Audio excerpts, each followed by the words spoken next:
Moisés teve um ministério de sucesso, não entrou na terra prometida. Paulo teve um ministério de sucesso, perdeu a cabeça. É você ir além do seu limite. O vencedor diz: eu consigo até aqui, para mim chega, vou chutar o balde. O mais que vencedor diz: eu ainda consigo chorar. Eu vou chorar e Jesus vai me consolar. O mais que vencedor diz: eu ainda consigo orar, mesmo acabando as palavras, eu vou bater os lábios como Ana. Eu vou deitar no chão, eu vou sentar no sofá, eu vou orar deitado na cama, nem que seja me arrastando, eu não desisto de Jesus. Eu vou encher as talhas até a tampa. Evangelho segundo escreveu João, capítulo de número 2. Por gentileza, vamos ler a partir do versículo 1. E ao terceiro dia fizeram-se umas bodas, ou uma grande festa de casamento em Caná da Galileia, e estava ali a mãe de Jesus, e foram também convidados Jesus e os seus discípulos para a festa. E faltando o vinho, a mãe de Jesus lhe disse: não tem vinho. Disse-lhe Jesus: mulher, que tenho eu contigo? Ainda não é chegada a minha hora. Sua mãe disse aos empregados: fazei tudo quanto ele vos disser. Estavam ali postas 6 talhas de pedra para as purificações dos judeus. Em cada uma cabiam 80 a 120 litros. Disse-lhes Jesus: enchei de água essas talhas. E encheram-nas até em cima. E disse-lhes: tirai agora e levai ao mestre-sala. E levaram. E logo que o mestre-sala provou a água feita vinho, não sabendo de onde viera, se bem que o sabiam os empregados que tinham tirado a água, chamou o mestre-sala ao esposo e disse-lhe: todo homem põe primeiro o vinho bom, e quando já tem bebido bem, lhes oferece o inferior. Mas tu guardaste até agora o bom vinho. Assim, Jesus principiou os seus sinais em Caná da Galileia e manifestou a sua glória, e os seus discípulos creram nele. Eu sei que é incômodo, mas não é muito. Repita após mim: manifestou a sua glória, e os seus discípulos creram nele.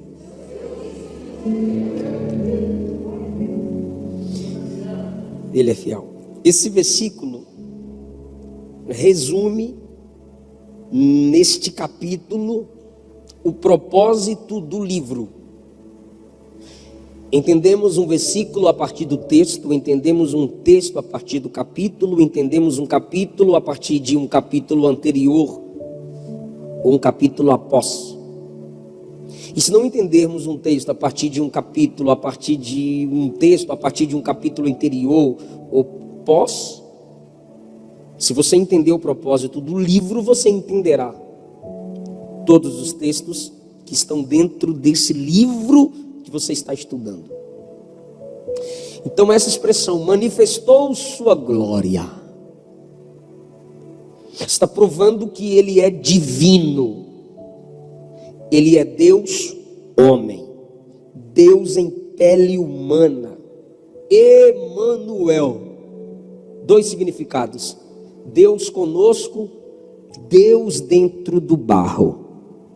É o cumprimento de Isaías 9:6, que nós separamos: maravilhoso, conselheiro, Deus forte, Pai da eternidade, príncipe da paz. Não é assim. É maravilhoso conselheiro, Deus forte, Pai da eternidade, príncipe da paz. Deus forte. Tomé, que por nós é tão apresentado como incrédulo, se prostrou diante de Jesus quando Jesus se apresentou pós-ressurreição, e a expressão de Tomé foi: Senhor meu e Deus meu. O propósito do livro é apresentar a divindade de Cristo. Quando você lê o Evangelho segundo escreveu Mateus, o propósito de Mateus é apresentar Jesus como rei. Por isso, capítulo 1, versículo 1 de Mateus começa assim: Jesus Cristo, filho de Davi, filho de Abraão. Se você não entende o propósito do livro de Mateus, você estranha o versículo 1 e diz: como assim, filho de Davi, filho de Abraão, se Abraão veio antes de Davi?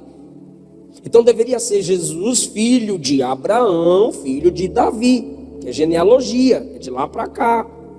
Mas como o propósito de Mateus é apresentá-lo como rei, então Mateus o coloca primeiro como filho de Davi, porque Abraão não foi rei, Davi foi rei.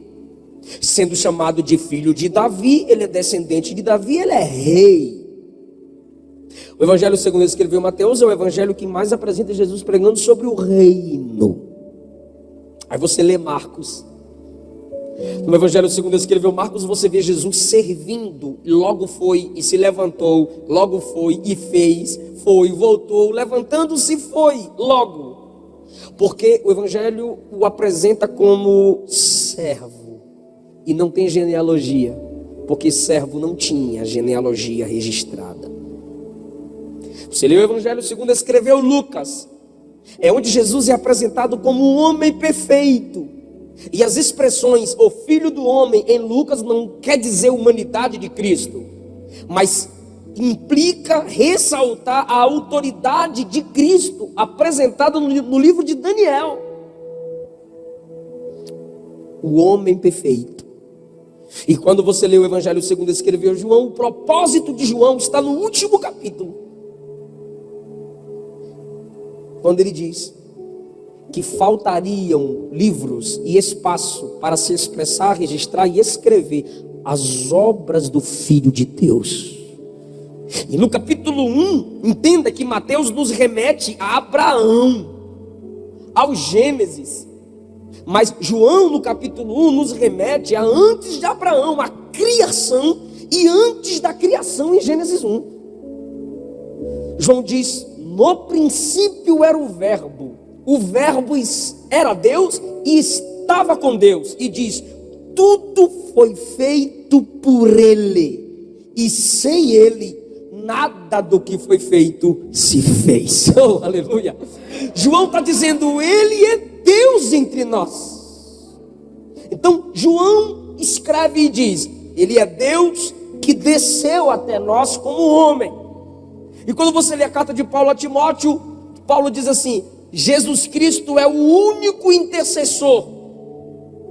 Jesus Cristo, homem. Então, ele é o intercessor, ressuscitado, glorificado, mas ele está no céu como homem, representando a mim, representando a ti. O diabo não tem representante lá, mas os humanos têm um representante lá. Oh, glória a Deus. É por isso que nossas dores, angústias, fraquezas, quedas são compreendidas, porque como homem, em tudo ele foi tentado. Deus, homem. E esse Deus, num corpo humano, tudo venceu, cheio do mesmo Espírito que nos enche. É ele te dizendo: você não precisa se angelicalizar para vencer o mundo, o pecado e o diabo. Simples humano, porém cheio do Espírito, você vence o mundo, o pecado e o diabo. Então está revelado o propósito do livro, a divindade de Cristo. E no capítulo 2 ele começa seus sinais. Ele apresenta a sua divindade fazendo um grande milagre, uma transformação que envolve água, um milagre que envolve água transformada em vinho. Em Gênesis capítulo 1, a divindade de 3 pessoas está na criação. E a Bíblia diz: a terra era sem forma, vazia, havia trevas, o Espírito pairava sobre a face das águas. Você vê o Pai operando milagres com águas, abrindo o mar vermelho, enviando o dilúvio. Eliseu dizendo: fazei covas e vai ter água, e vocês vão ver que vai ter água sem ter chuva. E as águas fluíam de baixo, as águas amargas se tornavam doces, o Rio Jordão, no ministério de Josué, no ministério de Elias se abrindo. Jesus vem e para que sua divindade seja revelada, como que ele faz? O poder que o Pai realizava sobre águas no Antigo Testamento, ele chega e anda sobre as águas, transforma a água em vinho. Assim ele principia o seu milagre, mostrando sua divindade, mesmo em um corpo humano. Pastor, não entendo isso. O próprio, se Paulo não entendeu, a gente vai entender. Paulo disse: a encarnação é mistério. Então ele começa com água e ele transforma a água em vinho numa festa de casamento, porque Jesus aprovava a vida social e Jesus aprova a vida social. Jesus não era um religioso sombrio, com o rosto fechado, desagradável, que se esquivava do contato das pessoas. Nos ensinou a ser sal, porque é no contato que nós geramos preservação. Se o sal não tem contato com o que pode apodrecer, sua função não será revelada. Então aqui estamos nós, entre os homens, na escola, na rua, no trabalho. Jesus tinha uma vida social, ao ponto de chamá-lo de beberrão, de glutão. Era uma calúnia, mas pelo menos revela que Jesus estava entre as pessoas. Jesus também aprova o casamento. Qualquer religião que impeça isso, e o impedimento disso revela algum tipo de santidade sobrenatural, é pecaminosa, é errônea, é errado à luz das Escrituras. Jesus aprova o casamento, é uma bênção de Deus para a vida do homem. E não há outro relacionamento humano na Bíblia que tipifica de forma tão linda e próxima o relacionamento da igreja com Cristo Jesus. Isso, eu estou falando do Novo Testamento, porque desde o Antigo Testamento Deus usa a imagem do casamento para ilustrar sua comunhão com Israel. João 3:29 tem a ilustração do casamento, ilustrando o relacionamento da igreja com o Senhor Jesus. Mateus 9:15, Mateus 22, do 1 ao 14, Mateus 25:10, Apocalipse 19, ela é chamada de a noiva, ele é apresentado como noivo, Apocalipse 22:17, e 2 aos Coríntios, capítulo 11, versículo 2. Então, Deus tem bênçãos especiais sobre aqueles que decidem casar, que valorizam o casamento, que lutam pela preservação da família. Portanto, o casamento é digno de mais elevada honra. Cristo também previu igrejas que menosprezariam o casamento. 1 Timóteo capítulo 4, versículo 3, para o nosso susto, porque a gente jamais pode se acostumar com uma coisa dessa. Tem pregadores, cantores e líderes dizendo: se é com essa pessoa que você deseja casar, você já pode ter relacionamento sexual com ela. Mas a verdadeira igreja sabe: eu não posso receber na cama quem não me recebeu no altar.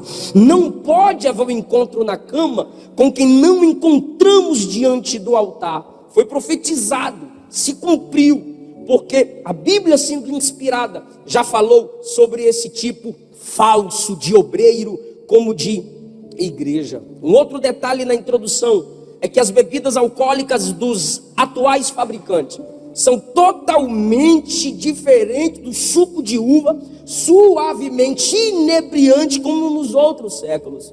O alcoolismo, diz Mein Pirma, no tempo de Jesus era raro, tanto naquela região como séculos antes de Cristo Jesus. O vinho que Jesus fez, não fez e não faria mal a ninguém. Caso contrário, não seria realizado pelo próprio Senhor e o nosso Criador. Então eu quero dividir com vocês algumas lições aqui. Primeiro, Jesus começa o seu milagre numa família, numa festa de casamento, num ambiente familiar. E nesse ambiente, onde uma família se constrói e é honrada, Jesus é convidado. E estudiosos dizem que quando tem a expressão convidados. Estes, sendo convidados de honra, poderiam levar pessoas consigo, como Jesus leva os discípulos, ainda tem sua mãe, quem sabe seus irmãos estavam, e ele tinha um lugar de honra no centro da casa. E como Jesus faz esse milagre no meio de uma família, numa casa, e é o seu primeiro milagre, assim ele principiou, versículo 11, os seus sinais, onde? Em Caná da Galileia. Assim ele manifestou sua glória, onde? Dentro de uma casa, numa família. Veio a pandemia, óbvio, vários problemas. Nós não podemos negar que as nações estão em crise. Não podemos espiritualizar tudo e dizer estamos em Cristo, não estamos em crise. A gente está nos dois, irmão. Mas entenda, por favor, Jesus principiou o seu milagre numa casa. A Bíblia tem seu princípio em relação aos seres humanos numa família. Adão, Eva, jardim, casa. Então eu vejo, se a gente olhar simplesmente com o olhar humano, veremos muitos problemas e a gente tem discordâncias e devemos sim falar. Mas apesar de nossas discordâncias, nós sabemos, Deus está no controle e de alguma forma seu nome será glorificado. Sairemos mais forte dessa prova, dessa crise, em todos os sentidos. Mas quando eu pessoalmente, Eliseu Rodrigues, vi Deus nos colocando dentro de casa, eu fiquei uma semana orando, perguntando, Senhor, à luz da Bíblia, eu preciso de mais respostas. E eu consegui entender à luz da Bíblia Sagrada, é que Deus estava com saudades do nosso culto em casa, da esposa e o esposo orando e lendo Bíblia juntos em casa. Claro, saudade daqueles que nunca mais fizeram. Filhos assentados diante da mesa e diante dos seus pais. Deus fez muitas mudanças dentro da nossa casa. Deus revelou muita coisa dentro da nossa família, porque muitos de nós estávamos acostumados, vou para a igreja para me encher. Aí nessa quarentena, Deus foi encher a gente dentro de casa. E agora como é que a gente vai para a igreja? Transbordando, de tanto ler Bíblia e orar. Eu creio que é assim. Então entenda, você vai para a Bíblia e Deus realizando milagres, se manifestando nas casas. Quando Adão e Eva pecam, onde Deus vem resgatá-los? No jardim, em casa. Quando Deus foi fazer a promessa, ou confirmar a promessa a Abraão, onde Deus veio? Na casa. Gênesis 18. Elias e Eliseu, 1 Reis 17, 2 Reis 4, foram instrumentos de Deus para operar milagres onde? Dentro das casas das mulheres, das famílias que foram bênçãos para o ministério deles. O pastor me chamou ali e disse, nós estamos transmitindo ao vivo, pelo YouTube, pelo Facebook, tem gente sendo abençoada por essa palavra em casa, gente recebendo a ministração dentro da sua casa, com a sua família. Ezequiel capítulo 8, o Senhor pegou Ezequiel pelo cabelo e o levou até a sua casa. No Evangelho segundo escreveu Marcos, Jesus começa operando milagre numa casa. Quando você lê o livro de Atos, a oração, as orações da igreja eram feitas nas casas, de casa em casa, pregavam o evangelho, se reuniam. Então às vezes Deus permite certas situações para que nós possamos enxergar com uma visão mais limpa a nossa casa, que a sua cama casal, que a sua cama adolescente e a vossa cama casal volte a ser altar de Deus, onde Deus fala com você, onde Deus te dá sonhos e visões que vão gerar edificação para a sua vida e glorificação para o nome dele. Em segundo lugar, o vinho acabou, mesmo Jesus estando presente, porque acabando o vinho numa festa de casamento, vergonha para o noivo, para a família, vergonha para quem realizou. Jesus está presente e mesmo assim o vinho acaba, então veio a tristeza. Jesus está presente e mesmo assim veio a escassez. Jesus está presente e mesmo assim veio a preocupação. Jesus está presente, mesmo assim veio a angústia, Porque a presença de Jesus não é a garantia de que nunca passaremos lutas ou dificuldades. A presença de Jesus não é a garantia de que não teremos tempestades em nossa viagem. Não, a presença de Jesus só garante que apesar das tempestades, nós vamos chegar no destino. Nós vamos chegar do outro lado. Na presença dele, a tristeza será transformada em alegria. A fraqueza será transformada em força. A escassez será transformada em abundância. Entenda, por favor, mesmo na presença dele, haverão desafios. O que está escrito em Isaías 43? Quando passares pelo fogo, quando passares pelas águas, ou seja, não tem ponte, tem que passar pelas águas.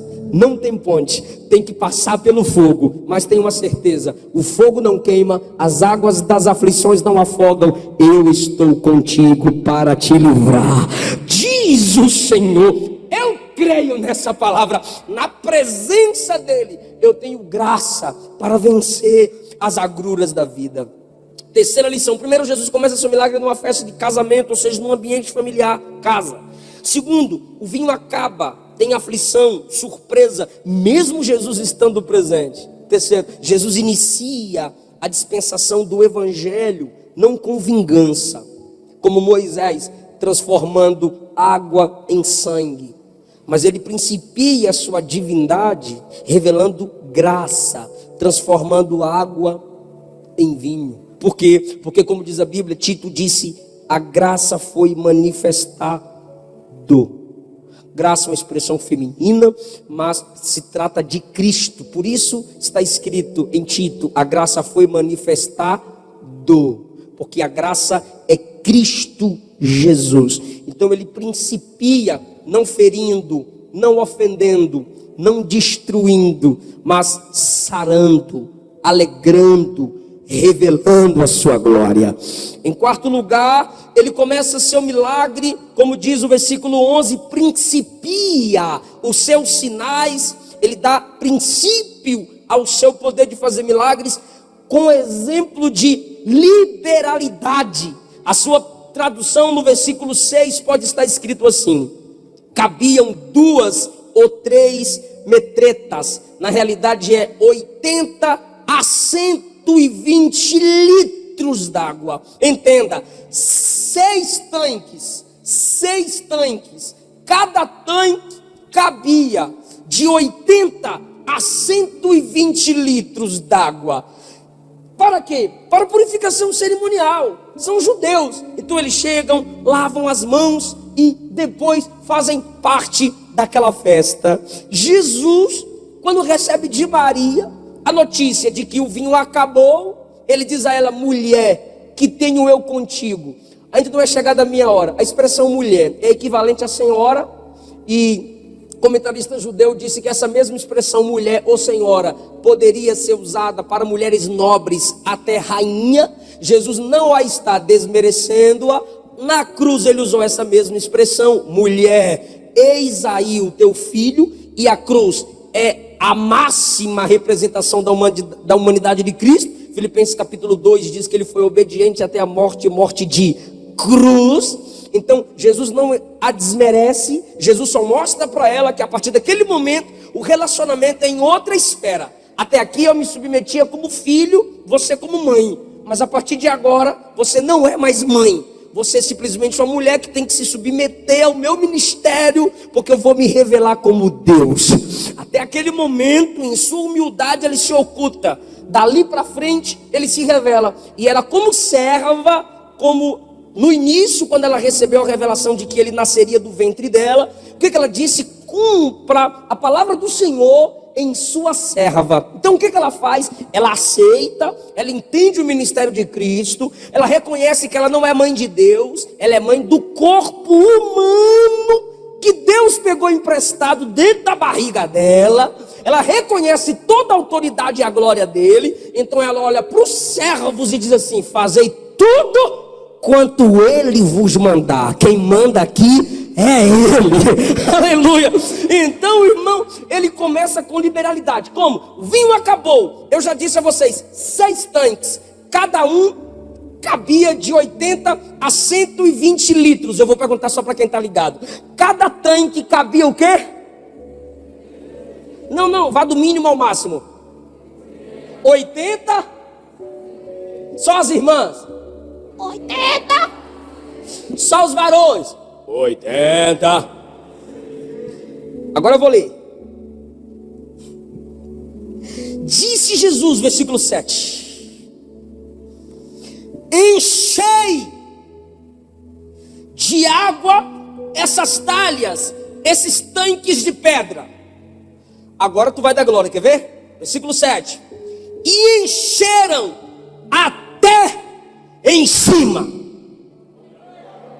Aleluia! Daqui a pouco tu vai pegar. Teve escassez, mas já começou a ter abundância, liberalidade.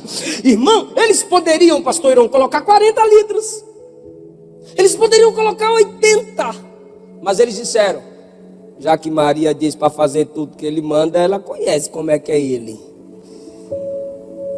Então vamos colocar até na tampa. Vamos colocar água até transbordar. Colocou no nível máximo. Aí Jesus disse no 8: encheram? Enchemos. Agora tira o que está aí dentro. Leva para o mestre-sala provar. Irmão, se com o que tinha a festa duraria 7 dias, acabou. Jesus enche todas as talhas, os 6 tanques, 120 litros cada, só de vinho. Jesus está dizendo, eu vou deixar o estoque aí para vocês.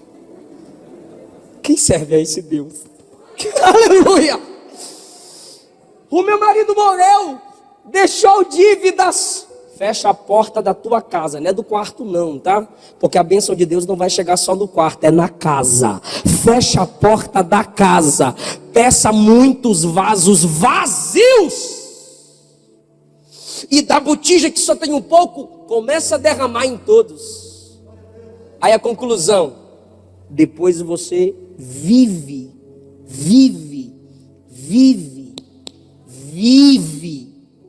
Não é experimenta. Não é você dar um jeitinho, não. Você vai viver. Do quê? Do resto. Se o resto deu para a mulher só para viver com seus filhos, imagine se não fosse resto. Vive do resto. E o que Elias disse, 1 Reis 17? A farinha da panela não vai acabar. O azeite não vai faltar.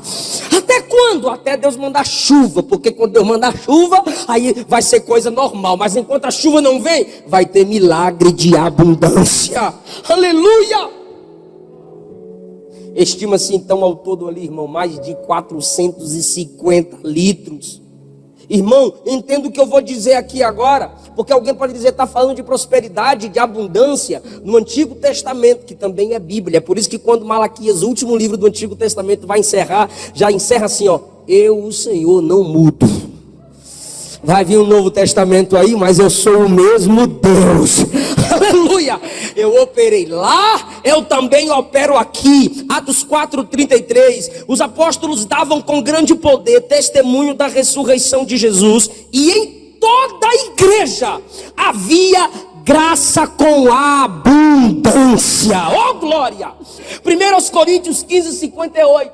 Por isso, meus irmãos, sede firmes, constantes, sempre abundantes, ou seja, vão além do limite na obra do Senhor. Efésios 3:20. Aquele que é poderoso para fazer muito mais, abundantemente, além do que pedimos e pensamos, segundo o seu poder que em nós opera. Esse poder já opera em nós. Paulo conclui, a ele seja a glória na igreja. Então obedece a ordem aí, irmão. Olha que coisa linda. até a tampa. Eu te pergunto, você entende que Ele é o Deus da abundância? Amém. Você entende que Ele é o Deus que pode fazer o máximo? Amém. E você faz o máximo? Você está disposto a chegar até onde? Porque os 6 tanques, todos tiveram água transformada em vinho, com abundância. Mas não foi Jesus que encheu os tanques até em cima. Foram servos.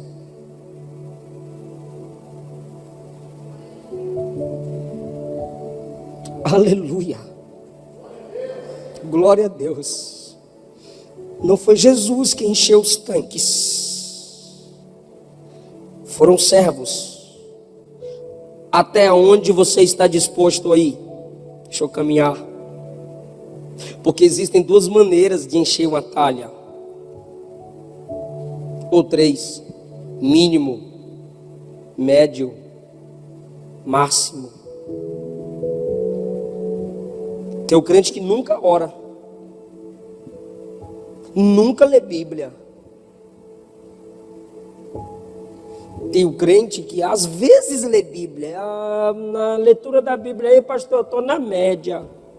Eu não quero ofender tu não, mas se tu pesquisar o que é estar na média, significa medíocre.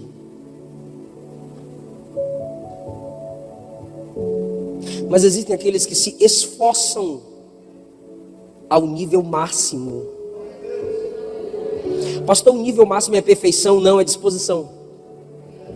Por isso que a Bíblia diz que somos mais que vencedores. Primeira realidade, somos. Não é sozinho. Não é você a vencedor. Está na Bíblia isso não. Está na Bíblia, somos.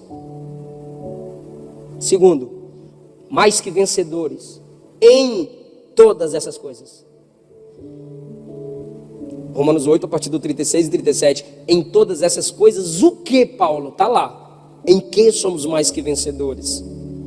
E não tem sucesso. São aflições. Sucesso é o resultado. Pastor, peraí. Mais que vencedor não é ter sucesso em tudo. Depende da sua visão de sucesso. Porque biblicamente falando, Isaías teve um ministério de sucesso, cerrado ao meio. Moisés teve um ministério de sucesso, não entrou na terra prometida. Paulo teve um ministério de sucesso, perdeu a cabeça. É você ir além do seu limite. O vencedor diz: eu consigo até aqui, para mim chega, vou chutar o balde. O mais que vencedor diz: eu ainda consigo chorar. Eu vou chorar e Jesus vai me consolar. O mais que vencedor diz: eu ainda consigo orar, mesmo acabando as palavras. Eu vou bater os lábios como Ana. Eu vou deitar no chão. Eu vou sentar no sofá. Eu vou orar deitado na cama. Nem que seja me arrastando, eu não desisto de Jesus. Eu vou encher as talhas até a tampa. Estava meditando ali, aí eu achei no meu celular, pastor, uma versão portuguesa original. Está escrito assim: e eles encheram até em riba. Eu lembrei da minha avó. E assim deve ser o crente.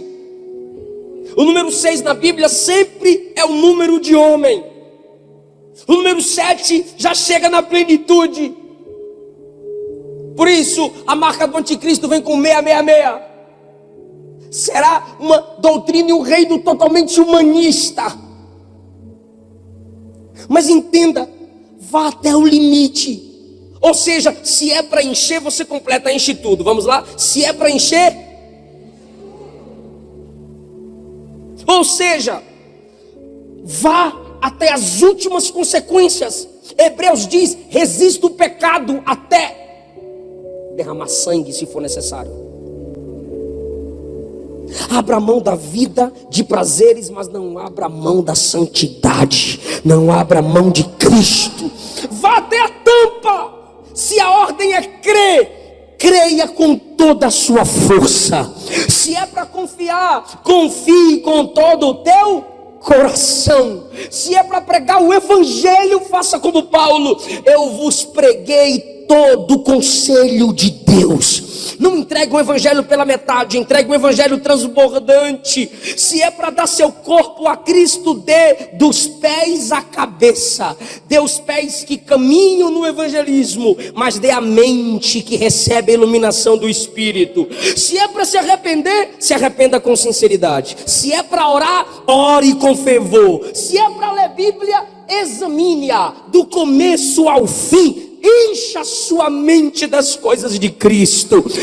Encha sua vida até a tampa. Por quê? Porque vai transbordar. Boa medida, recalcada, sacudida, transbordante. Eu vim para que tenham vida, e vida com abundância.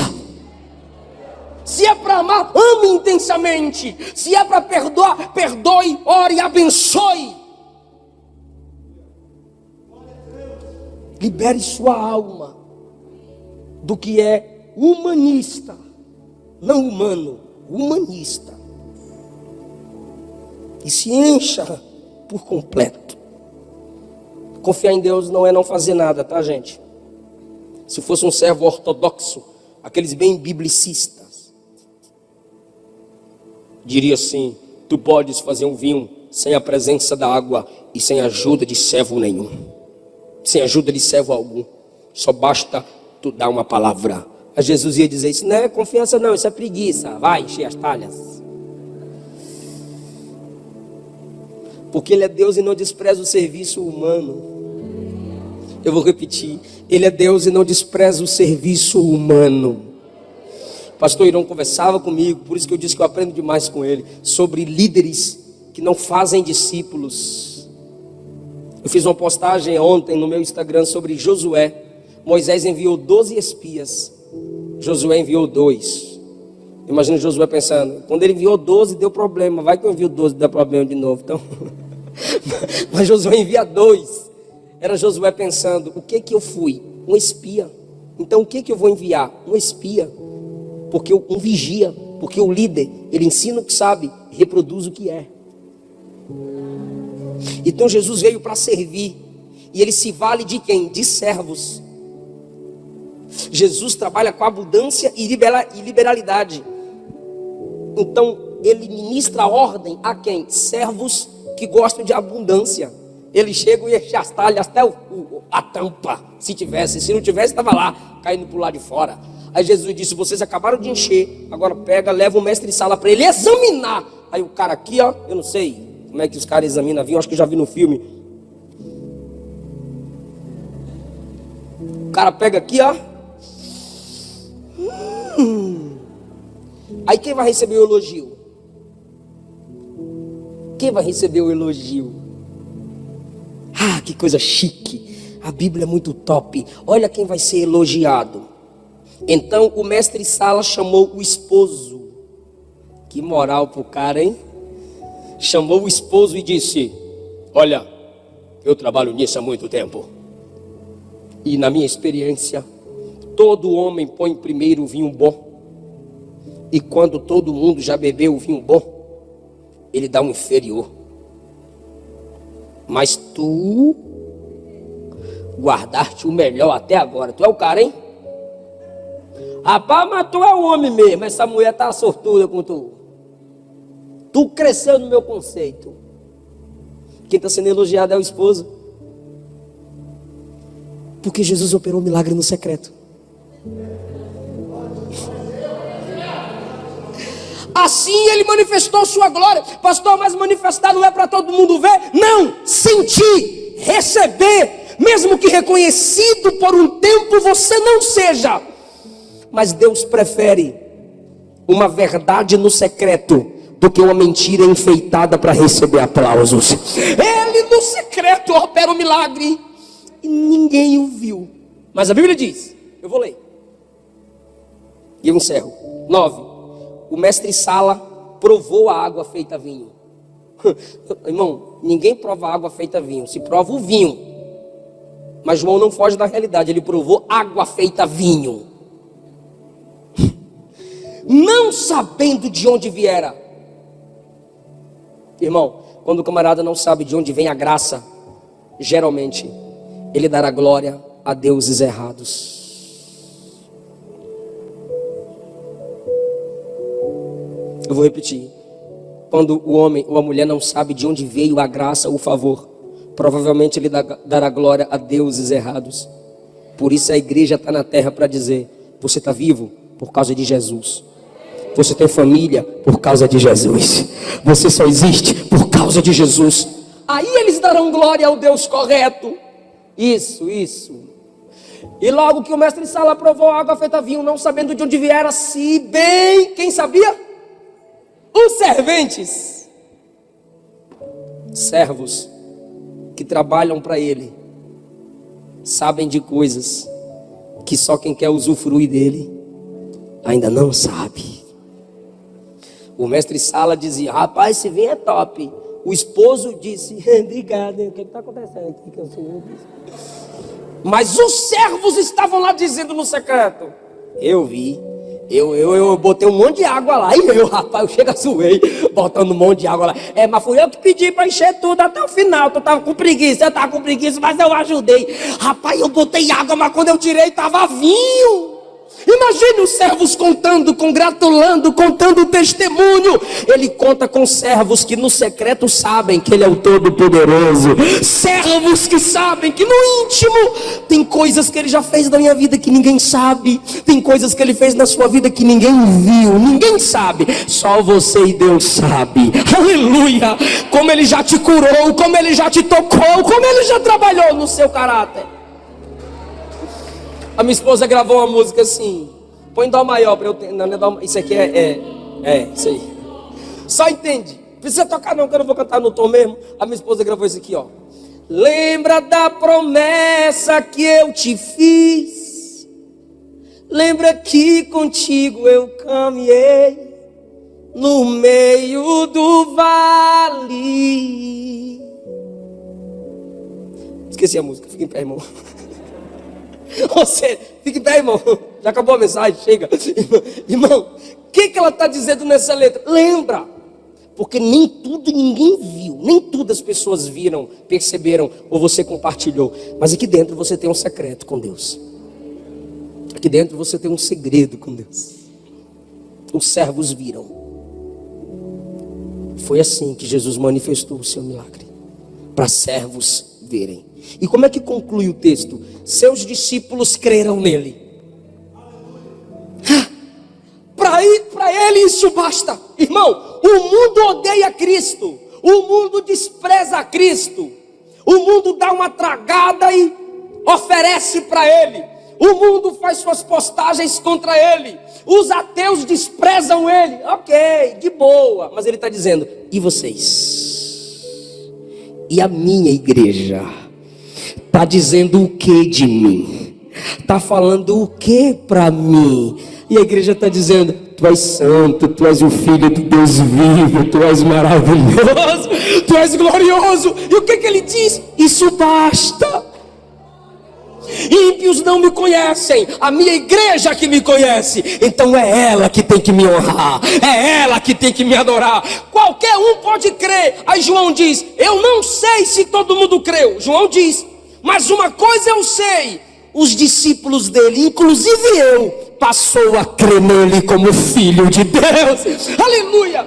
Porque Deus não se importa em entreter bode. Ele quer alimentar as suas ovelhas. Ele quer fortalecer o seu rebanho. Quem faz parte do rebanho de Cristo? Nós fazemos.